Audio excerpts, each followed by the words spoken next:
प्रिय साथियों, यहाँ पर यूडेस पोर्टल पर जो आधार वैलिडेट हो चुके हैं उनको कैसे अपडेट होने के बाद में उनको वापस अपडेट करें कि यहाँ पर ये देखो चेक बॉक्स जो है वो ओपन नहीं हो रहा है। और यहाँ पर ये बच्ची जो है आयुषी, इसने इसका आधार अपडेट करा लिया है और इसका नाम जो है आयुषी ठाकुर हो गया है। जो यूडाइज में है आयुषी ठाकुर है, आयुषी ठाकुर यूडाइज में है।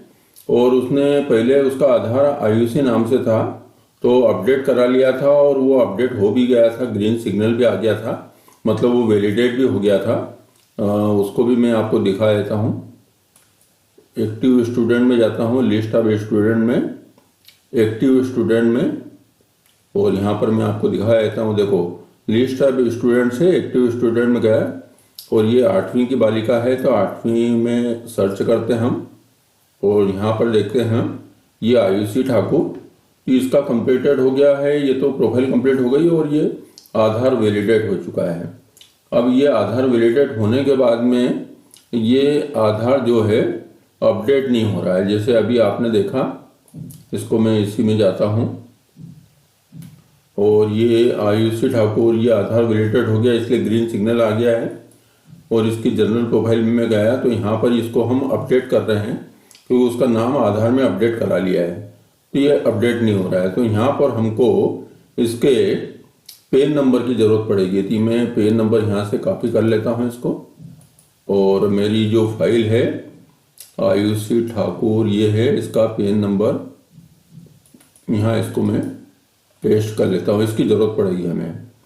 तो हम यहाँ से लॉगिन हो जाते हैं, लॉग आउट हो जाते हैं और यहाँ से हम MIS के पासवर्ड से लॉगिन होते हैं। तो यहाँ पर हमारे पास है 6D कैप्चा D8A69 और यहाँ पर हम लॉगिन हो गए। लॉगिन होने के बाद एडमिन पोर्टल पैनल पे जाएंगे। यहाँ पे लास्ट में है student demographic update mobile active, तो यहाँ पर हम मॉड्यूल एक्टिव गो पे गए हम और यहाँ हमको स्टूडेंट पेन की ज़रूरत पड़ेगी थी जो हमने वहाँ पर कॉपी करा था। तो यहाँ पर पेन नंबर डालना पड़ेगा, स्टूडेंट पेन, और गो पे जाना पड़ेगा। और यहाँ पर हम देखो, यहाँ पर do you want to change Aadhaar detail in HDMS, तो यस। अब यहाँ पर बच्ची का आधार नंबर डालना है हमको, जो उसने आधार अपडेट करा है उसका आधार नंबर पहले डालना पड़ेगा। तो यहाँ पर मैंने डाला आधार। हम यहाँ पर आधार का नाम जो है उसका जो अपडेट करा लिया है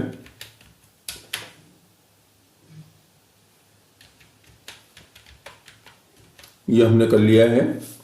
और उसके बाद में यहाँ पर इसको अपडेट पे जाएंगे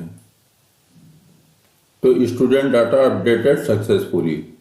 अब वापस हम यहाँ पर लॉग आउट हो जाएंगे और हमारी स्कूल की आईडी से लॉगिन करेंगे 9CE482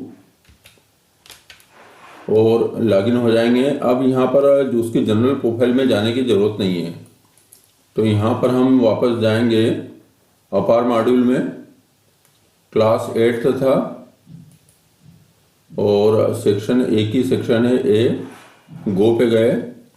यहाँ पर जो आयुषी ठाकुर का है इसको मैं जनरेट करता हूँ अपर आईडी के लिए।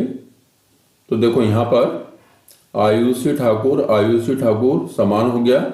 उसकी डेट ऑफ बर्थ जो है वो आधार में और यहाँ पर यूडाइस में समान है। तो यहाँ पर हम उसका जो है अपर आईडी जनरेट करते हैं। तो अपर आईडी के लिए कंसेंट फॉर्म भी मेरे पास है। तो दिनेश ठाकुर के नाम से उनके पापा हैं, ये मैंने कॉपी कर लिया है। यहाँ पर ये हमने पेस्ट कर दिया। पापा हैं तो फादर, आधार कार्ड है तो आधार कार्ड, और यहाँ पर हम उसका आधार कार्ड का नंबर डाल देते हैं।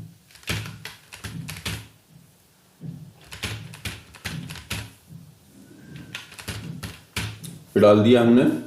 उसके बाद में उसकी प्लेस है अंजड़ और कंसर्न डेट जो है 23/11/2024 और यहाँ पर मैं इसको करता हूँ सबमिट। तो are you sure you want to generate APAAR ID with consent by father Dinesh Thakur, confirm.